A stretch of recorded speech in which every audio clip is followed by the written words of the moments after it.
porque ahora vivimos en un mundo dividido entre grandes naciones. ¿Qué hubiera pasado si la humanidad hubiera sido dividida en fracciones, como era el caso en las naciones indígenas de América del Norte y del Sur? Y no soy seguro que el mundo hubiera sido más pacífico, pero por lo menos quizás podíamos ahorrar la maldad de las guerras mundiales. Y yo creo que no hubiera sido una sociedad muy diferente, sino que hubiera sido una sociedad con más capacidades de intercambiar, de aceptar a los demás. La maldición de nuestra época es creer que hay sociedades superiores a otras, la maldición es de creer que hay sociedades que tienen derecho a hacer la guerra a las naciones más pobres y más débiles del mundo. Y yo creo que tenemos que encontrar una manera de aceptar la diversidad humana, porque no se trata de multiculturalismo, se trata de algo otro que sería interculturalismo, las relaciones entre las culturas, que cada cultura pueda expresarse en su lengua, en su filosofía y lograr una armonía como en una orquesta. Este ya existe en algunos países y Colombia es uno, porque en Colombia hay el tesoro de la variedad cultural. Y otro país es Ecuador, y también Bolivia. Hasta hay un ministro del intercultural en Ecuador. Y la solución viene en aprender las lenguas, favorecer la educación plurilingüe de los niños, porque eso es fácil. Mucha gente en Colombia habla 2 o 3 idiomas. En mi país de origen, en Isla Mauricio, se habla 3, 4 idiomas cada día. Y los niños pueden aprender estos idiomas diferentes y pasar de uno a otro sin problema. No lo mezclan, lo saben y favorecen el desarrollo de su intelectualidad y de su creatividad. Incluso usted ahora recordó una palabra en Guaunán, ¿no? Sí, desafortunadamente no hablo Guaunán. La única palabra que conozco es Patun Nishier Pusar. Eso describe la uña del trueno. Cuando el relámpago, cuando hay un relámpago y un trueno, después se encuentra en la tierra la uña del relámpago, la uña del trueno. Es como un animal mítico que pierde su uña. Y yo encontré una uña de este tipo. Es un rastro que queda en el árbol cuando cae el rayo. Sí, se encuentra en un árbol o a veces en la tierra. Es algo que se parece mucho a una uña. Me dijeron que en realidad se trata de un diente de un animal que se llama Cachalodon megalodon agassiz, que es una especie de tiburón. Pero que sea tiburón o que sea relámpago, sí, la uña está ahí. ¿Y eso era de buena suerte o qué significa? Yo creo que tiene un papel mágico para los que saben usar esto. Para mí era nada más una curiosidad, pero tiene un papel mágico. Como el mundo entero es mágico, si uno piensa en esto.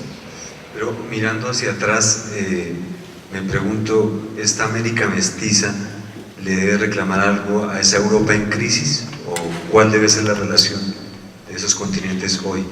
Sí, Europa tiene una gran falla, que es creer en el uniculturalismo, creer que hay una sola cultura, que sea inglesa, francesa, alemana, española, y que esta cultura debe imponerse a los demás. Mi familia es de origen bretón, de Bretaña. Ahí se habla un idioma diferente del francés. Y la revolución, hubo en Francia una influencia muy positiva, porque logró por fin la igualdad entre los habitantes de Francia, a pesar de que no lograron inmediatamente abolir la esclavitud. Pero había también fallas. Una de las fallas era no aceptar a los demás. Y mi abuelo, que era bretón, tenía pelo largo, precisamente como muchos de los indígenas. Y era prohibido porque era señal de pertenecer a la reacción, a los realistas.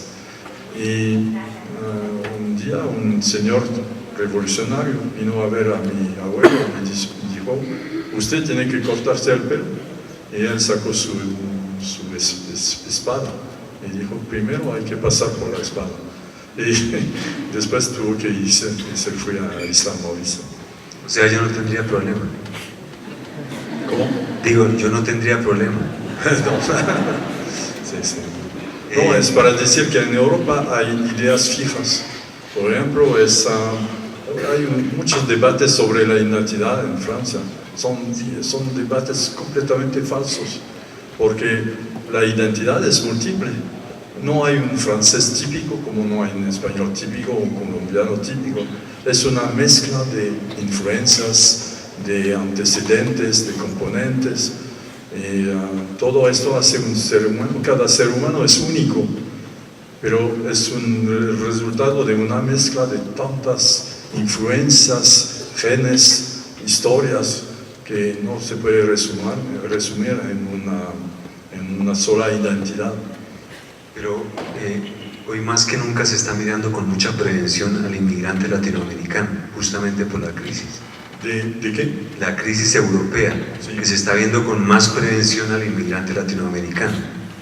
Bueno, la crisis no es únicamente económica, es una crisis moral, intelectual, artística, es una crisis por todos lados. Y la crisis es el resultado, según mi parecer, quizás soy demasiado simple, pero resulta de la incapacidad a compartir. Las riquezas de Europa son insolentes porque resultan por la mayor parte de la colonización, y los pueblos que han sido colonizados tienen derecho a los mismos bienes que los países colonizadores. ¿Por qué no se comparte esta riqueza? ¿Por qué se construyen fronteras absurdas? No es aceptable que de un lado de la frontera, digamos por ejemplo en España, la mortalidad infantil sea de un niño por 1000, y del otro lado de la frontera, en el Río de Oro, una colonia española en África, la mortalidad es de 40%. No es aceptable.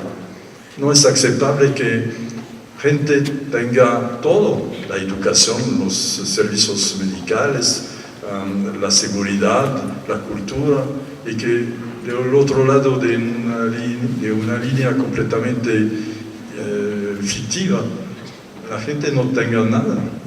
Eso no es aceptable. Es sobre esto que se debe de trabajar. Y si no encontramos la solución a las injusticias, no podemos esperar en la paz y en el bienestar de la humanidad. Yo no puedo sentirme feliz si yo sé que mi vecino no tiene que comer o no tiene para su salud los servicios medicales. Es algo que me tormenta. Y bueno, la literatura no es una solución, pero es siempre una posibilidad de hablar con media voz o con una voz muy fina sobre estas cuestiones. Usted está hablando de igualdad, y perdone que me salga del tema literario, pero esta semana en Francia acaban de aprobar el matrimonio igualitario para parejas homosexuales. En Colombia no se ha aprobado. ¿Cuál es su opinión de ese tema? Para mí no es un problema. Se trata de un matrimonio civil, no es problema. No veo dónde está el problema. Y le hablo ahora no quiero que se me escape hablar de un colombiano que tiene mucho que ver con Francia, y es Álvaro Mutis. Usted me contaba el otro día que fue Álvaro Mutis quien lo introdujo a la lectura de Juan Rulfo y de Gabriel García Márquez, ¿no? ¿Nos puede contar eso cómo fue? Sí, en aquella época yo estaba en la Ciudad de México haciendo, le va a dar risa, mi servicio militar. En realidad era servicio civil. Yo trabajaba como empleado del Instituto Francés de América Latina, dando cursos de lengua y cursos de literatura. Y encontré por el medio de un amigo, encontré a Álvaro Mutis y me cayó muy bien este señor. Él me enseñó, fue el primer contacto creo con la literatura latinoamericana moderna, especialmente con Gabriel García Márquez, pero también él hablaba de Juan Rulfo y de las escuelas literarias mexicanas. En aquel tiempo yo había leído un librito que me gustó muchísimo, que era el diario de Legumberri.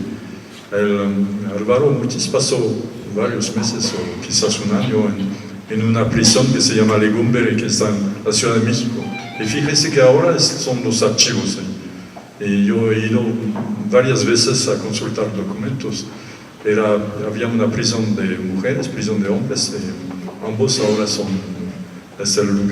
uno de los lugares de los archivos nacionales de México. Así que ese encuentro con Álvaro Mutis me abrió los ojos sobre la literatura de expresión iberoamericana. Y después encontré muchos autores que me encantaron. Pero usted dijo después que después de repasar la cultura latinoamericana se quedaba con Rulfo y García Márquez como los dos grandes. Sí, para mí el autor estupendo del siglo XX fue Juan Rulfo. Juan Rulfo, que escribió únicamente 2 libros, una colección de cuentos que se llama El llano en llamas, y una novela que se llama Pedro Páramo. Y esta novela influyó mucho sobre García Márquez, y él se inspiró de temas, pasajes de esta novela para 100 años de soledad. La diferencia entre los dos es que Rulfo era un pesimista total. Él se murió alcohólico, se murió de desesperación, y García Márquez dio una dimensión, yo creo, más humana, una dimensión humanista a esta novela. Pero estos 2 escritores son escritores mayores de nuestro tiempo, que cambiaron totalmente la idea de la novela. Me impactó que usted compare a Rulfo con Rimbaud en el talento, en la precocidad y en que basta 1 o 2 horas para hacer historia en la literatura. Sí, qué modelo extraordinario, ¿no? Rimbaud, sí. Sí, pasó una parte de mi adolescencia copiando a mano los poemas de Rimbaud, porque es una palabra tan fuerte, tan inventiva. Es una revolución en el diccionario a cada instante. Es el escritor moderno por excelencia. Pero él también era, yo creo que sucumbió al pesimismo, y él se detuvo de la literatura. No encontró a la población que quizás no hubiera podido salvarlo, sino que se dice que tuvo una amistad con un indígena de Abisinia, que este indígena le convirtió al Islam, porque se dice que su última palabra en el hospital de Marseille fue Allah Kerim, o sea, Dios el Grande. Y la hermana de Rimbaud, que era muy católica, trató de esconder esta última palabra. O sea que los indígenas han cambiado la literatura francesa, porque Artaud, Michaux, todos tuvieron una conexión con los indígenas y surgieron de ahí obras literarias. Sí, y Montaigne también, ¿no? La literatura francesa siempre ha sido una literatura abierta, que creo que supo escapar a menudo al pecado del nacionalismo. El patriotismo es algo otro, el patriotismo es un sentimiento que respeto, pero el nacionalismo, tengo muchas dudas en cuanto a este sentimiento. Y la literatura francesa ha demostrado, un poco como la literatura española, la universalidad del lenguaje. Y de veras, la literatura no se puede definir por sus fronteras, por su relación con la política. Es una dimensión que escapa totalmente a los pecados del cotidiano. Otra pregunta que quería hacerle y no había podido, y es ese único encuentro que usted tuvo con Borges, el encuentro del escritor que todo lo quería ver, que es usted, y el escritor que no podía ver nada. ¿Cómo fue? ¿Dónde ocurrió y cómo fue eso? Sí, fui una sola vez en París. Era un encuentro medio oficial, era en un salón literario, un salón, es decir, un encuentro privado, pero con el lado artificial de estos encuentros. Y me fui a sentarme al lado de Borges y hablé con él, y poco a poco sucumbe al encanto de la palabra de Borges. Borges, completamente ciego, tenía una memoria extraordinaria y a un punto estaba tratando de acordarse de una novela que había leído cuando era niño, una novela en inglés, porque él era aficionado a la literatura inglesa.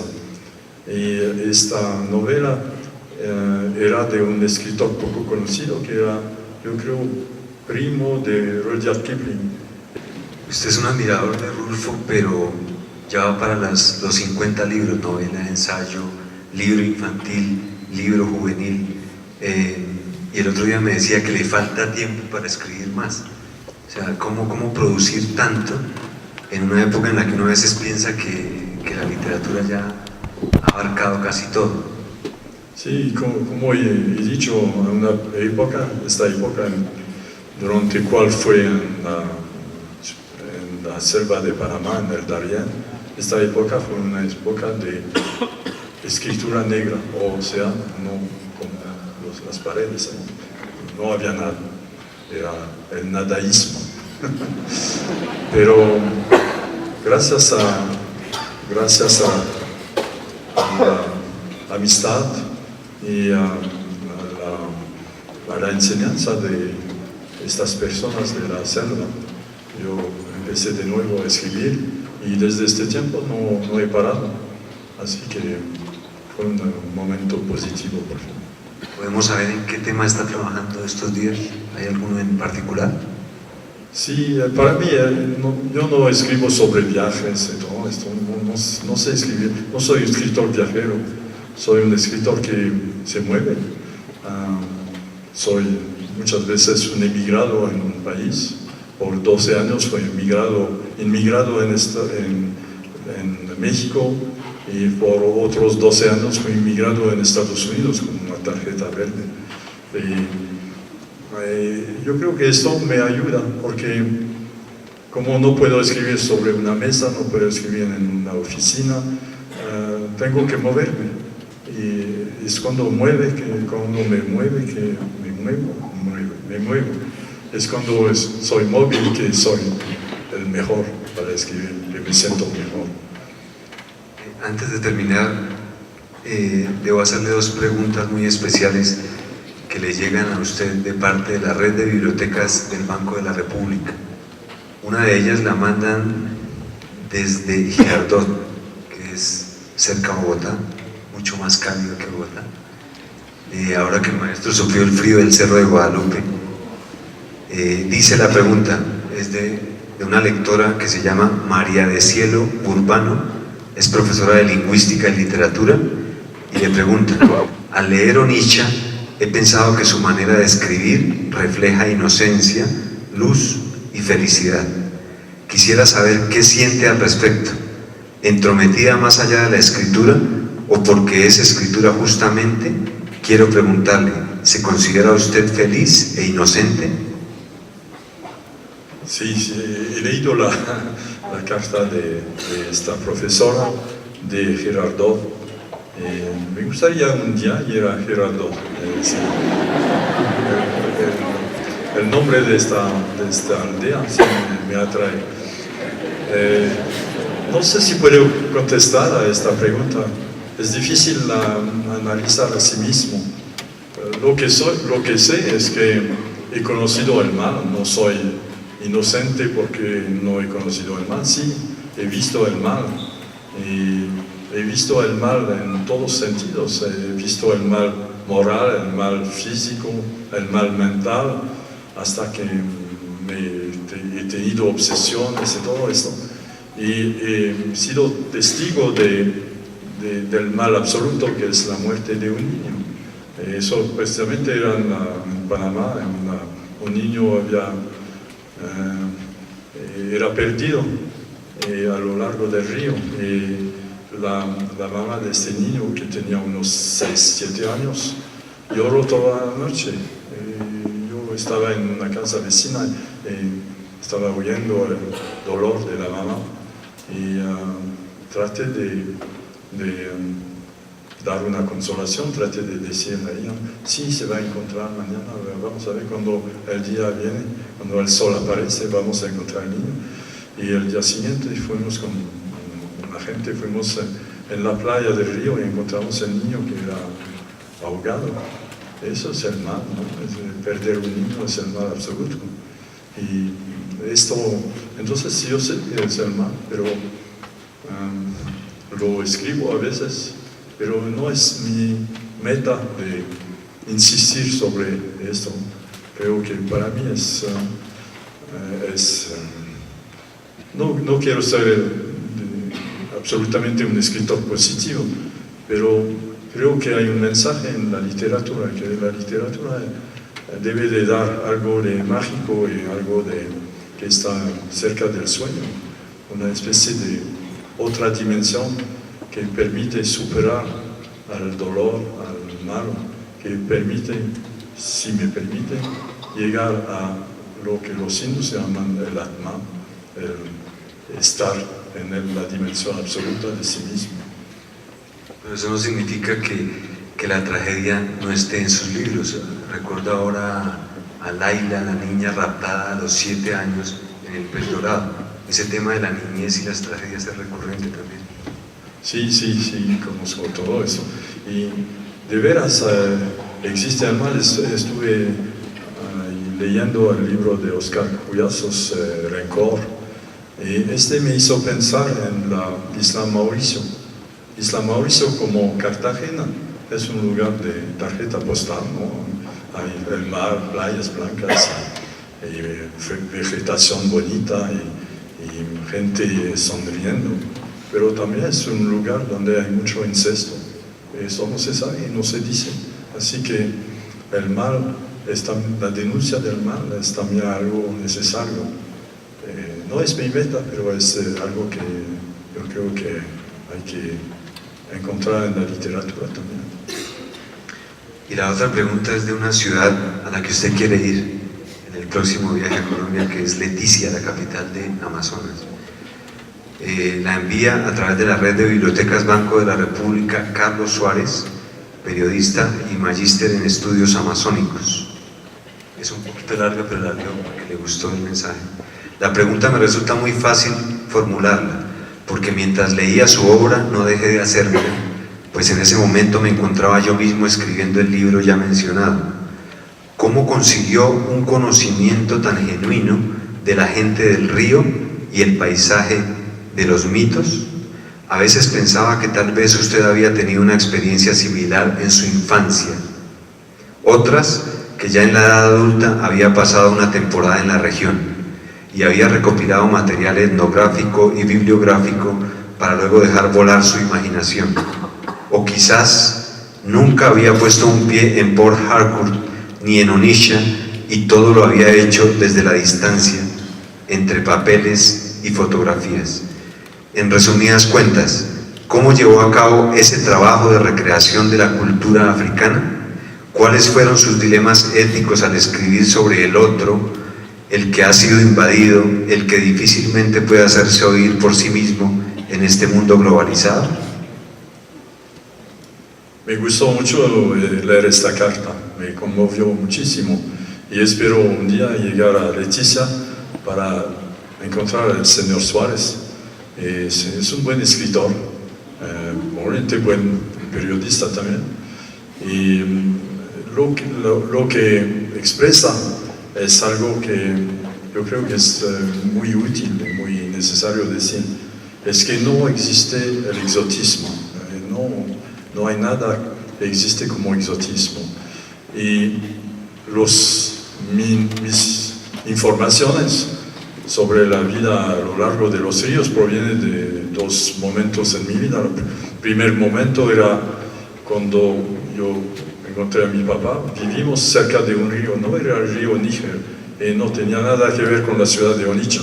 Era un pequeño pueblo en la selva que se llamaba Ogoja, y este pueblo era a lo largo de un río, así que mi memoria de infancia sí me sirvió muchísimo para describir la vida a lo largo del río. Y la otra memoria es la de vivir a lo largo de los ríos, el río Chucunaque, Tuira, el río Tupiza, el río Chico, hasta lo que se llama Tocambú, la nariz de los ríos, la fuente de los ríos. Este me sirvió mucho para ilustrar esta novela, porque creo que las novelas no son la descripción de la realidad. Una novela, como yo creo, es también lanzar un desafío a la realidad, es provocar la realidad, es combatir a veces a la realidad. Así que el mundo que yo describía en Onitsha pertenece por parte al Tapón del Darién, por parte a la vida a lo largo del río de Ogoja. Y eso me sirvió para construir una novela que es completamente fictiva. Y por eso la llamé Onitsha, porque no sé si ustedes se enteran, pero hay una feria del libro en Onitsha. Esta feria es todos los días del año. Todos los días del año hay un mercado de novelas en Onitsha. Es yo creo la única ciudad del mundo donde hay un mercado de novelas. Porque hay producción grande de novelas en Nigeria. La mayor parte de esas novelas son como telenovelas, son novelas ilustradas con fotografías o con dibujos. Pero son novelas, son invenciones, son ficciones. Y por eso quise llamar a esta novela Onitsha en homenaje a la única ciudad del mundo donde hay un mercado de novelas. Cuando usted recuerda su infancia y habla de esa memoria infantil que luego se traslada a sus obras, es difícil no recordar la enciclopedia de su abuelo. Usted no estaría acá si no hubiera entrado a la lectura a través de la enciclopedia de su abuelo. ¿Qué recuerda ahora de eso? Bueno, sí, es conocer a la suma de las ciencias y de las verdades de la humanidad es importante, y las enciclopedias son una fuente mayor, o eran, ahora que hay internet quizás no es lo mismo. Pero para mí viajar en los diccionarios, en la enciclopedia, era algo muy extraordinario. Al fin de la guerra no había muchos libros, y en la biblioteca de mi abuela había una enciclopedia que se llamaba Dictionnaire de la Conversación, Diccionario de la Conversación. Era hecho en 1850 para que las esposas de los hombres importantes no podían dar vergüenza a sus maridos, podían hablar de cualquier cosa. Y los textos son muy buenos porque fueron escritos por grandes autores como Victor Hugo, Jules Janin, o muchos autores conocidos de la época. El problema es que eran 15 tomos. ¿Y a usted le gustaba memorizar? Claro, sí, sí, sí. Pero tengo la suerte de ver esta colección en mi biblioteca y por fin encontré a mi esposa Gemia, que por casualidad viene del desierto. De origen marroquí, ¿cierto? Sí, viene del Río de Oro, que es una provincia que fue una provincia española en África. Y ella tenía por su familia también en su biblioteca la colección de los diccionarios de la conversación. No sé si por eso me enamoré de ella. Es posible. Una palabra que recuerde esa enciclopedia ahora. Una palabra que recuerde. Un término que le evoca la enciclopedia. Hay muchos términos, pero que sería... probablemente una palabra como magia, con un largo artículo sobre todas estas supersticiones, ¿no ves? Porque era un siglo positivo. Y también palabras que tenían relación con la navegación, porque sí era importante en esta época. Y como, por ejemplo, el Bureau de Longitud, la oficina de las, ¿cómo se dice longitud? Los meridianos, pero que dividen el planeta del polo norte al polo sur. Latitud, longitud. No es latitud, es longitud. Longitud. Se dice longitud en español. Había en Francia, en aquella época, algo que se llamaba el Bureau de Longitud, la oficina de las longitudes, donde se estudiaba la exactitud de las medidas que hacían las naves, porque en aquella época no había certidumbre sobre la exactitud de estas divisiones. Así había esta oficina dedicada únicamente a recibir los datos de los navegantes a través del mundo, que decían, ahora estoy en tal punto, lo apuntaba en su cuaderno, estoy en tal punto, el sol se levanta a tal momento, y en la noche la estrella polar se mueve de tal manera, o Arcturus se pone a tal hora, y comunicaban la oficina. Y había un artículo sobre esta oficina. Maestro, para terminar, quiero que nos cuente como un balance de su viaje, qué percepciones ha tenido después de 40 años de Colombia, cómo ha sentido a la gente. Ayer estuvo firmando libros 2 horas hasta que la mano se le paralizó. ¿Cuál es su balance de esta visita? Sí, es difícil en pocas horas de tener una impresión definitiva, pero hay una mezcla de pesar y de entusiasmo. Porque cuando yo tenía unos 30 años, yo pude caminar por la selva e ir por todos lados. Era posible atravesar el tapón del Darién, llegar a los pantanos, en un lugar llamado Cacalica, de ahí tomar una lancha hasta el río Atrato, a través de los pantanos, y en el río Atrato tomar un barco grande, llegar a Turbo, de ahí tomar un camión de pasajeros, como dicen en México, pero en buena descripción de los autobuses, y hacer la carretera hasta Barranquilla, y después de Barranquilla hasta Medellín, por todos lados, y vivir en Medellín en total paz, en un pequeño hotel cerca del mercado. Y todo esto era posible, así que tengo el pesar de esta libertad, pero a la vez siento mucho entusiasmo a la idea de que Colombia está progresando muchísimo. Es un país donde la progresión económica es de 3% cada año o más de eso, mientras que en Europa estamos bajo el cero. Y se siente, ¿no? Hay un positivismo, hay mucho afán, mucha actitud positiva de la juventud, hay mucha juventud también. Todos estos datos me dan impresiones positivas. Y quería, además, después de este encuentro esta noche, quería realmente mucho que las poblaciones que viven en el San Juan puedan vivir en paz allá de nuevo, porque son poblaciones que dan una riqueza intelectual, filosófica y creativa a Colombia. Así que comparto su sentimiento. Hay que apoyar, hay que escribir, hay que hablar para que la paz por fin sea posible.